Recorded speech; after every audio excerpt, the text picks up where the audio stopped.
FPL double game week 33 and FPL double game week 36 with blank game week 34 and blank game week 37 as well. We're going to be discussing the best way to navigate all these potential double game weeks coming up and some pretty much almost confirmed double game weeks in FPL game week 33. We're going to be discussing my wildcard team and why I'm picking these players that I'm going to be picking in my wildcard. Not 100% confirmed, but these are going to be the kind of players that I'll be going for in my wildcard team, almost locking it in. If you're a fan of FPL content, you want daily FPL content, then hit subscribe on this channel. This is the place to be for all the latest news on FPL. And if you want to be updated with all the doubles and blanks, then hit subscribe on this page. And also as well, do drop a like on this video if you enjoy it. So we've got to start off by talking about the doubles and the blank game weeks coming up. So we of course have double game week 32, which we already know and it's been confirmed, with Newcastle and Crystal Palace both having that double game week 32. Then going to double game week 33, we of course now have Crystal Palace again for back-to-back double game weeks. You also have Arsenal who are going to be double game weeking as well. You also have Manchester City as well who are going to be double game weeking. And you have Aston Villa as well. So we have 4 double game weeks in 33. A very unlikely double would be the Brighton versus Nottingham Forest game, but we expect that game to get put in to blank game week 34. And all them teams that double in game week 33 will then go on to blank in game week 34. Meaning that the possibility is that we're going to be bench boosting in 33 with the wildcard team that I've built, and then we're going to be showing you that is with the man that we're going to be bench boosting in game week 33, and then using that free hit chip on game week 34. Now there is also potential double game weeks coming in game week 36 due to the fact that there's still teams in European competitions, and as well as that there's still them FA Cup fixtures to be played in the semi-final, which could then further make a blank game week in 37 and a double game week in game week 36. Now the likelihood isn't absolutely confirmed and we don't know who it's going to be yet, but there is definitely a possibility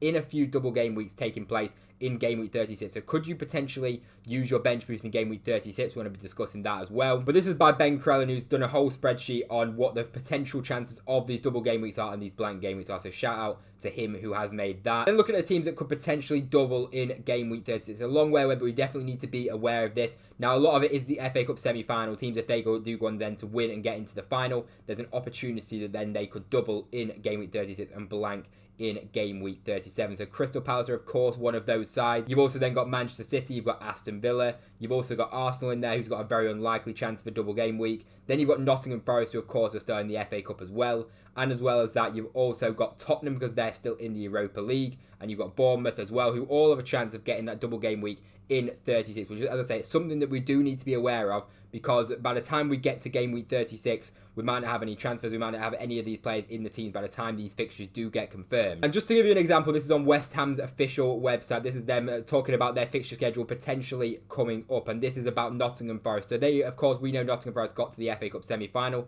They do in fact face Manchester City in the semi-final. So it's kind of a, you'd probably say Man City are the favourites just due to the fact that City have, they've been at Wembley many times, and Nottingham Forest is a whole new experience to them, despite Nottingham Forest being higher up in the league. But if Nottingham Forest do go on to beat Man City in the FA Cup semi-final, the game that's scheduled for game week 37 between Nottingham Forest and West Ham would then get moved forward potentially to the week of the 13th and the 14th of May in midweek. And that would mean that would be a double game week 36 then for Nottingham Forest. So those are the kind of complications in these teams potentially doubling in game week 36. Now I'm going to be discussing my reasons and potentially reasons for your team if you are wanting to use that wildcard in game week 30 instead of 31. If you want to, the reasons for using it in game week 30. It probably is better to use it in 31, but it absolutely just depends on the current situation of your team.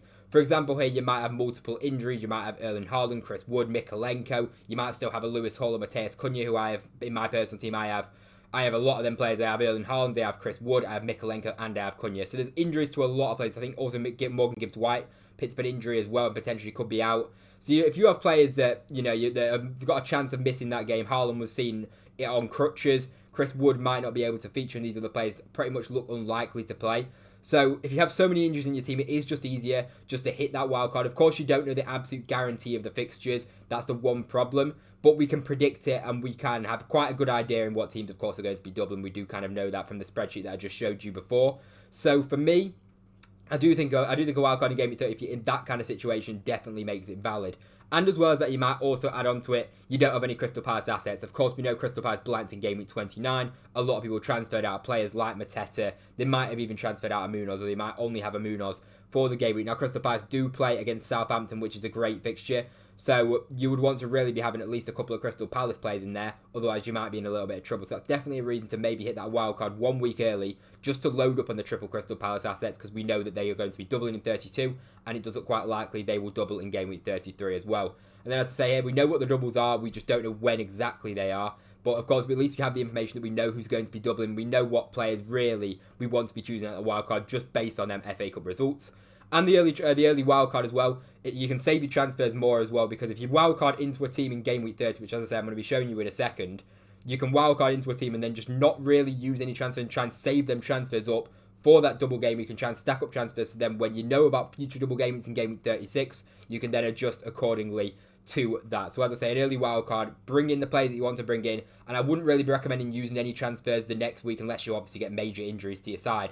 But you know, when you're bringing in these players, you've got to have a plan that you're going to be playing these games. You're going to be having these players until at least get double game week 33, and then reassessing from that point onwards. Now, I've got to discuss Bukayo Saka because he could potentially be back involved in game week 30 for that game against Fulham. Mikel Arteta had the pre-match press conference, and he did say that Bukayo Saka is ready to go. And they said he wants to respect the timeline, which has been quite a while now. They've been pushing. Bukayo Saka's been pushing, and he really wants to play. And Mikel Arteta did then get asked, is Saka in a position to start tomorrow? And Arteta said yes. Now, with Mikel Arteta in his press conference, you have definitely got to take what he says with a pinch of salt. We know how Arteta just kind of waffles in his press conferences. But it's definitely positive news coming out of Bukayo Saka. Do I think he'll start the game against Fulham? Personally, I don't think he'll start, but he could very well be involved in the squad. He could come off the bench. And then that means that later game weeks, Bukayo Saka is going to become a really good option, with Arsenal having a very favourable double game week fixture run as well. Bukayo Saka could really be an option going forward in our teams. And we could also as well, even if he's not going to be playing, which we probably don't expect him to start, and even though with what Mikel Arteta said, I personally don't expect him to start, you could put him in your game week 30 wildcard team and quite simply just bench him and then have him for game week 31 and just hope he's fit and available to play. Obviously, that's another benefit. If you're going to wildcard in 31, Saka might have already come off the bench, and then it makes more sense to bring him in on a wildcard. Right now, obviously, things are a little bit up in the air. We don't know how many minutes Saka is going to get. But it is positive news coming out of that Arsenal camp. So Saka is someone that we can definitely be considering in our wildcards. And as I say, most likely then, just put him on our bench in game week 30. Because I personally, or if you believe he's going to start, then fair enough. But I personally don't think he will be starting that game against Fulham. Now, looking at the teams to target that are going to be in my team, we've got 3 Crystal Palace assets. Now, I do think having 3 is absolutely essential at this point. They're going to be doubling in game week 32. We expect them to double in game week 33. We're going to be discussing my 3 Crystal Palace players that I've chosen so far later on in the video. And then 3 Newcastle players for that double game week. Of course, we know that Newcastle double. HAALAND Isak's going to be so popular in terms of a captain choice. The double game week as well against Man United and Crystal Palace. It's a better double game week than what Crystal Palace have. So I do think having 3 Newcastle for that run is definitely decent. Then, as I say, you can stack up your transfers and potentially move to these kind of players here. So for me, in my wildcard, I've got 2 Arsenal players.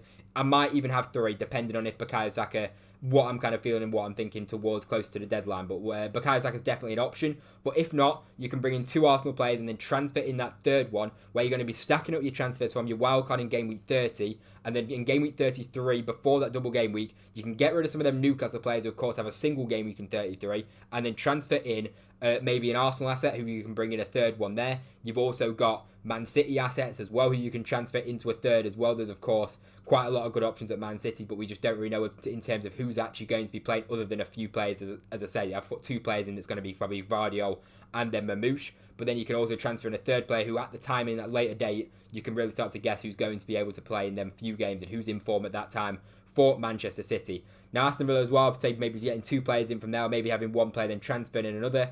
Ollie Watkins could be a great transfer, and a lot of people are talking about Alexander Isak out in game week 32 and then moving him to Ollie Watkins in game week 33, who of course is going to be doubling for Aston Villa. And overall there, you're looking at 3 Crystal Palace players for the double for 33. You could potentially transfer in 3 for Arsenal, that's 6, and then 3 for Man City, and that's 9. 2 for Aston Villa, that would be then 11 players with the double game week in 33. But as I say, I do think it is essential to be stacking up these transfers. So one of my biggest advice is if you're on a wildcard this week and you want to hit that wildcard, and as I said before, your team's in a bit of a mess and you want to hit that wildcard, just make sure you're not going to be like kind of penciling in too many transfers for other game weeks, just because you need to be stacking them up for that double game week 33, where if you're going to bench boost, you want to be having as many players in that double game week as physically possible. And by doing that, it is probably the best way just to stack up some transfers stock up on Newcastle players and keep them for the next 3 games until game week 32, and then reassess from there. Crystal Palace, I think you have to have 3. Arsenal, I'd say minimum of 2 at 100%. Man City, the same, minimum of 2. Aston Villa, I'd say probably minimum of 1 player and then maybe transfer in another. If not, you could even just go for 2 players and start with them. So here is my wildcard team that I'm looking at right now ahead of FPL Game Week 30. As I say, I've activated my wildcard. I had injury issues, I had suspended issues, I had Cunha out, I have Haaland who could potentially be out now, Chris Wood could potentially out, I had Mikalenko. My team was in an absolute mess. So for me, I hit the wildcard literally last night. I thought it's just got to be done. Now, the players that I've gone for, as I say, it's kind of what I was talking about before in terms of the teams that I'd be targeting. David Raya and goal and Gabriel for me. Both of that Arsenal double up for me is very, very important in the at the back, because Arsenal statistically over the course of the season have been the best team defensively, and as well as that, they've got a lot of clean sheets over the course of the season, and Gabriel and Raya have been pretty reliable FPL assets for quite a while now. So for me, I'm going for those two. Those two are absolute lock-ins. Now we'll discuss the other midfield position with our other Arsenal asset potentially later. You could even go for a triple. If you really wanted to go that overkill on Arsenal, you could maybe go for a triple up on the Arsenal backline. But for me, I would stay clear of having a triple up. Then in defence, we've got Gvardiol. I think it's just a great option realistically. Like, Man City aren't spoiled for choice in terms of nailed on assets. Gvardiol's pretty much nailed on for Man City. He's got Leicester up next. It's a good run of fixtures for Manchester City. And then you've got United, Crystal Palace, and then the potential double game week in game week 33 as well, which is nice against Everton and Aston Villa. So Gvardiol's going to be very popular in terms of wildcard choice. For me, it's pretty much a lock-in at this point. Also, with Haaland being injured and potentially being out, it really does free up funds and you're going to have a lot of money. So this is where we're going to be discussing future transfers later on, because we do have quite a bit of money in the bank. In this team here, we actually have 5.1 million in the bank. Now, Daniel Munoz I've spoken about all week. He's an absolute lock-in my team personally. Now going on to the bench. Now we have Dan Burn, who's going to be doubling in 32. You could even go for a Kieran Trippier if you wanted to. I'm just not 100% sure. I just know Dan Burn's absolutely nailed in that. And Trippier was good a few years ago. Is he still going to be as good? As a potential short-term option, I don't mind it because you have got money in the bank. So if you wanted to go for a Trippier at the back, then absolutely fair enough. We've also gone for Contra as well. He's pretty much just going to be on the bench until game week 32. He plays against Southampton in game week 32, so a very nice fixture there. And then as well as that in 33, he's got the potential double game week against Newcastle and then Manchester City. So for me, I do think Const's a decent option for a nailed-on Aston Villa defender. And it's an easy way into the double game weeks in 33, where Aston Villa, they're kind of in the forward line and in the midfield. There's a lot more debate for rotation, who's going to be starting the game. Consta's pretty nailed on. If he's fit, he's going to be playing. So for me, I do like the look of Consta. Now, I want to discuss Anthony Gordon as well, third on the bench, because he could very easily be Bukayo Saka. Anthony Gordon is out for game week 30. He's also picked up an injury for England, so we don't know the length of the injury and what's actually going on with him. Hopefully we do get an update before game week 30 regarding Anthony Gordon, but I'm not sure if we will. So Anthony Gordon could very easily be he could be a Bukayo Saka. He could also be a Jacob Murphy, who's getting a lot of attention because he's only £5 million, and realistically there's not... If Gordon's out, he's probably the next best option, Jacob Murphy. So if you wanted to go for a Jacob Murphy instead of Gordon, if you think he's not going to be fit, for that double game week 32, that is absolutely fair enough. And then pretty much just bench Jacob Murphy in most game weeks. Now, I want to also discuss Morgan Rogers. He's going to be doubling in 33, we expect. And he still gets very good minutes for Aston Villa. His minutes are getting slightly reduced due to the fact that Aston Villa have made some big January signings in Asensio and then Rashford as well. But I still do think Morgan Rogers is a good option going forward. When you look at it, his next 2 fixtures are a little bit tough against Brighton and Nottingham Forest. But then he also then plays Southampton in 32, which is a great fixture. And then the potential double game week after that. So you could maybe even, transfer in Morgan Rogers in game week 32. So you can maybe go for a Jacob Murphy and then transfer in Morgan Rogers in game week 33 if you wanted to pencil in a transfer. As I say, this team is quite versatile. Mo Salah for me is an absolute lock-in no matter what. I don't care if he doesn't double in 33. There's no debate with Mo Salah. Don't even need to discuss. I've gone for Ismaila Sarr. You can also go for Eze if you wanted to. I've just thought I'll save the 1 million just in case for future transfers. I'd rather have that extra million in the bank in case, Palmer comes back into our thoughts, because Palmer's also a player that I'm considering in this team right now as well. Or there's obviously Bukayo Saka who can come back into the fold as well. So I like the look of that. Then you got Justin Kluivert. He's just got a great fixture against Ipswich, and I do want to have at least a Bournemouth player for that game against Ipswich, because it would be a bit risky going without him, because a lot of people do have Kerkez, a lot of people of course have Kluivert, people own Evan Nilsson, people own Semenyo. I do think I just need a piece of that Bournemouth assets for the next couple of weeks in the games against Ipswich and then West Ham. The fixtures aren't bad for Bournemouth. It's just a shame they didn't beat Man City and get that double game week. Now, the front three is a very popular front three. Alexander Isak is incredibly popular just because of that game week 32 double game week, and of course he's going to be captained by so many FPL managers that week. The Erling Haaland injury makes things easy now in terms of we don't expect Haaland to play. The way that he was walking out after the game in a protective boot and crutches doesn't look ideal. So Omar Marmoush looks like the player that will, of course, come in for Erling Haaland. And at 7.3 million, he provides amazing value. And if he's going to be playing as a number 9 in that City team, and he's already looked good so far, great pedigree in the Bundesliga as well, I think he's a great option. Then Mateta as well, of course, we know has back-to-back double game weeks. Southampton up next. For me, Mateta's not even a debate. He is in there. Now, as a future transfer plan, it could be an Isak out after game week 32 because he doubles then, Isak does. It could be Isak out straight to Ollie Watkins, who then doubles in game week 33. His double game week, Ollie Watkins and Aston Villa, isn't the best double game week, but it is 2 games at the end of the day.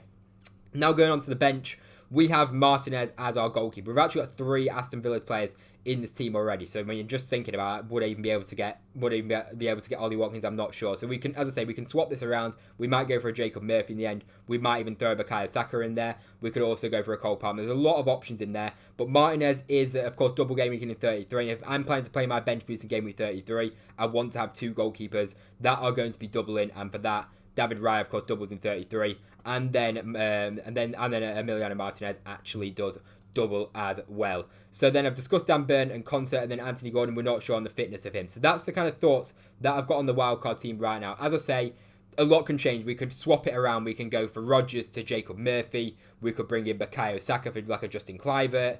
There's so many options. We could also bring in a Cole Palmer who could come back into form. Who knows? Because he has been out of form for quite a while now. Then at the back as well, we could easily swap a Konsa for maybe even like a Wan-Bissaka who could potentially double later on down the line. And in game week 33, West Ham do face off against Southampton. So potentially we could be going for someone like a Wan-Bissaka in there. There's a lot of different ways you can go about it. And there's a lot of different kind of ways you can go about it in terms of which Arsenal defenders to own. You could maybe go for double Man City. You could go for Edison in goal. There's a lot of debate with the goalkeeper and the defence, in my opinion. There's kind of just different ways around it, but you're going to be picking players in the same team. It's just which way you do end up going about it. So if you've enjoyed the video and you've got to this point, please do drop a like down below. And as I say, if you've got to this point, you may as well hit subscribe on the channel. It'd be very greatly appreciated. It takes 1 second. Thank you very much for watching. I hope you enjoyed, and I'll see you in the next video.